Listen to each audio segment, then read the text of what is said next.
নমস্কার বন্ধুরা, দৈবিক tips with প্রতীক চ্যানেলের নতুন পর্বে আপনাকে স্বাগত।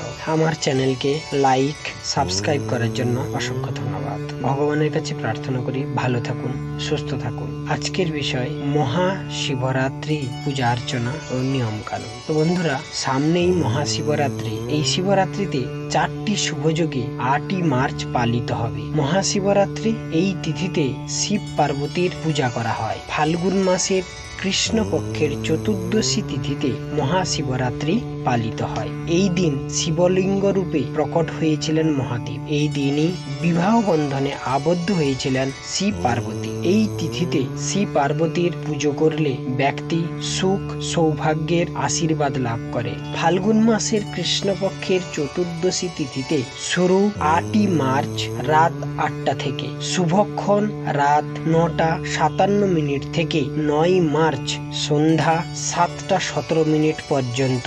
মহাশিবরাত্রি নিষিদ্ধ পূজার শুভক্ষণ হলো মাঝরাত 12টা 7 থেকে 12টা 56 পর্যন্ত। ভিডিওটি ভালো লাগলে লাইক সাবস্ক্রাইব করে পাশে বেল আইকনে ক্লিক করে বন্ধুদের শেয়ার করার অনুরোধ থাকলো। 8ই মার্চ সন্ধ্যা থেকেই মহাশিবরাত্রির 4 প্রহরের পূজা শুরু হবে। প্রথম প্রহর সন্ধ্যা 6টা 25 থেকে রাত 9টা 28 পর্যন্ত। দ্বিতীয় প্রহর রাত 9টা 28 থেকে রাত 12টা 31 পর্যন্ত। তৃতীয় প্রহর মাঝরাত 12টা 31 থেকে ভোর রাত 3টে 34 পর্যন্ত। চতুর্থ প্রহর ভোর রাত 3টে 34 থেকে সকাল 6টা 37 পর্যন্ত।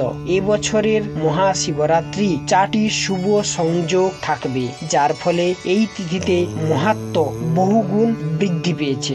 সর্বার্থ সিদ্ধিযোগ। সর্বার্থ সিদ্ধিযোগ সকাল 6টা 38 থেকে সকাল 10টা 41 পর্যন্ত। শিবযোগ সূর্যোদয় থেকে 9ই মার্চ 12টা 46 পর্যন্ত। সিদ্ধযোগ 8ই মার্চ মাঝরাত 12টা 46 থেকে 9ই মার্চ রাত 8টা 32 পর্যন্ত।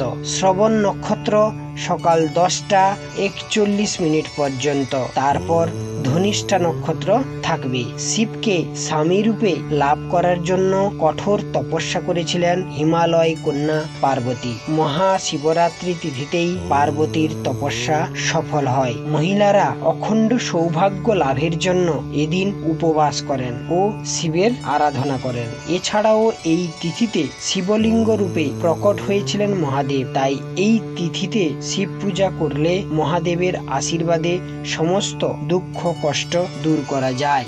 এই তিথিতে ব্রহ্ম মুহূর্তে উঠে শিব ও পার্বতীকে প্রণাম করে পুজোর সংকল্প গ্রহণ করুন। এরপর গঙ্গা জল মেশানো জলে স্নান করুন।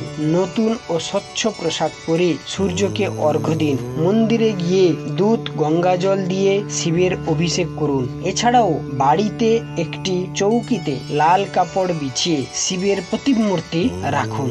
দুধ গঙ্গা জল দিয়ে সেই মূর্তির অভিষেক করুন। এরপর পঞ্চোপচার নিয়মে শিব ও পার্বতীর অভিষেক করুন। পুজো করার পর আরতি করে প্রদীপ জেলে উপবাস রীতি পালন করেন ভক্তরা। এই দিন নিরামিষ গ্রহণ করেন। অনেকে সারাদিন উপবাস করেন। উপবাসের পর ঠান্ডা জল গ্রহণ করুন।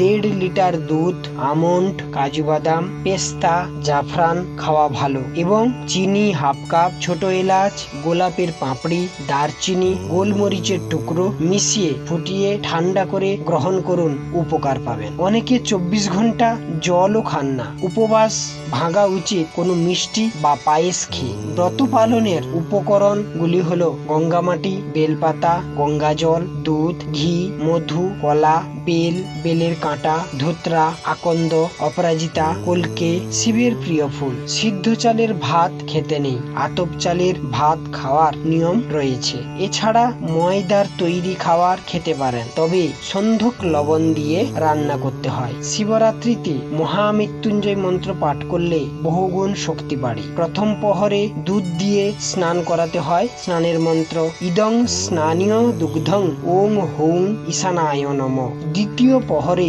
দই দিয়ে স্নান করানো উচিত। মন্ত্র ইদং স্নানিয়ং দধি ওং হৌং অঘরায় নম। তৃতীয় প্রহরে ঘি দিয়ে স্নান করানো উচিত। মন্ত্র ইদং স্নানিয়ং ঘৃতং ওং হৌং বামদেবায় নম। চতুর্থ প্রহরে মধু দিয়ে স্নান করাতে হয়। মন্ত্র ইদং স্নানিয়ং মধুং হৌং সদ্য জাতায় নম।